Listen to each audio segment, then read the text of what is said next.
All right, guys, it's about 10 o'clock in the evening, a little after 10. I find myself out here in the loft because everybody in the house is sleeping, getting ready for tomorrow, and sometimes you have to do what you have to do. And I don't have time throughout the day to deal with the birds and make sure they have the things they need. So I either get up extra early, which I don't like getting up early, or I stay up a little extra at night. Luckily enough, tomorrow's my day off, so I get to spend a little extra time here tonight and make sure the birds have what they need. This is the most crucial time, most important time, I think, for racing pigeons in general.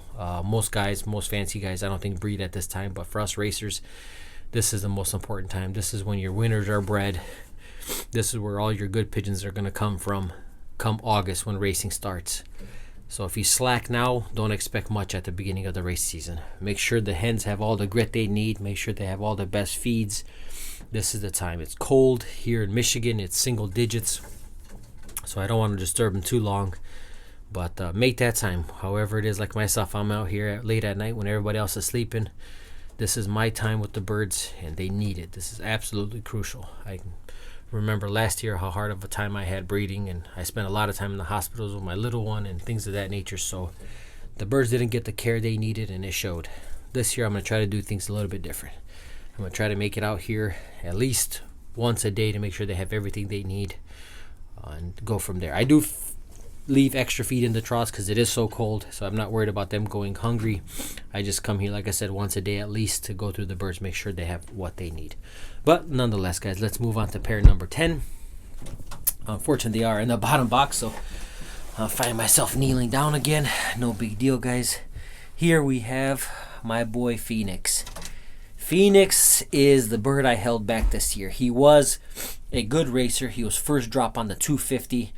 A lot of birds in that race. I can't remember exactly. There was a lot of birds going in that race. He was my first bird home. He didn't win the race. He was in the top 10, maybe even the top 5. I'd have to look back.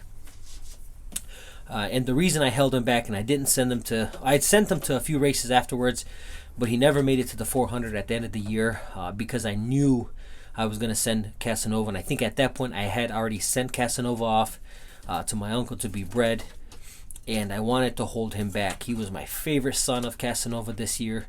I no longer have Raven. I no longer have Casanova. Casanova may return eventually, guys. He's right now, again, he's at my uncle's at 10 flights.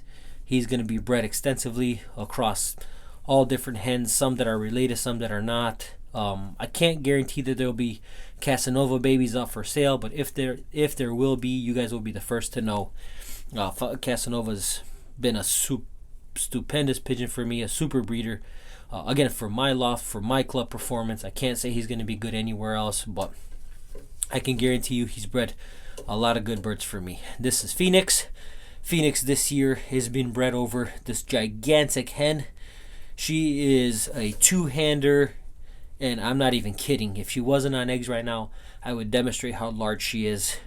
The Beckers that we have, the family of Beckers that we have, are a bit on the small side, and I don't necessarily mind, but I don't like a cockbird to be too small. I like a cockbird to be more on the medium size, and I like a smaller hen. And Phoenix here is a little bit more on the smaller side, so I kind of wanted to, if they end up breeding well enough, I wanted to balance the babies out a little bit, so I put him with this hen. Now Phoenix is, again, a son of Casanova. One Casanova, my bad, my finger was in the way. When Casanova was bred over 211. I know I mentioned 211 in the previous video because she in fact is the grandmother to that grizzle down there in box 9 and the mother to Jack Burrick's best bird of the year. I bred her to Casanova and they bred me Phoenix. This hen here was bred to the bird in box 2.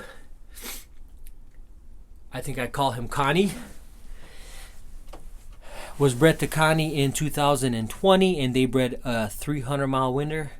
I think they'll make a nice pair, guys. I think they'll balance out nicely. I think I'm excited to sort of see what colors, even though I know I'm going to get reds. I don't often get silvers from the Beckards, but I think I like to mix. If anything, he'll move forward, she'll move forward.